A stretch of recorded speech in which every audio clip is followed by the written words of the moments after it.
Murang bigas, proteksyon sa kalye, serbisyong pangkalusugan o katahimikan sa away politika.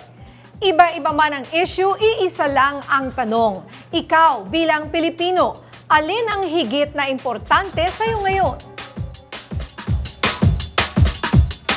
Kailangan mura yung bigas sa mga mahirap, kapos, buhay, mga walang trabaho, iba. Makalahat, makakinabang. Yung seguridad. Siyempre, mamamayan Pilipino ko, gusto ko yung katahimikan, hindi yung karahasan.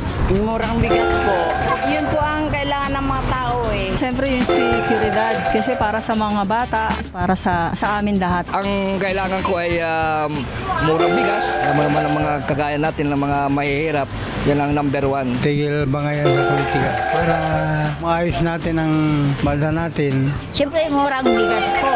Yun ang kailangan ng mga mamamayan ngayon. Itigil yung putukan sa politika kasi bagayan ng bangayan walang kwenta. Tumulong pa siya sa mamayan, maganda pa. Tigil ang putukan para walang gulo. Masaya sana kung nagbibigayan, nagtutulungan. Gusto ko yung libreng healthcare para naman sa mga kinabukasan mga kabataan ngayon, yung mga bagong tubo, bagong silang, at saka yung mga libreng gamot.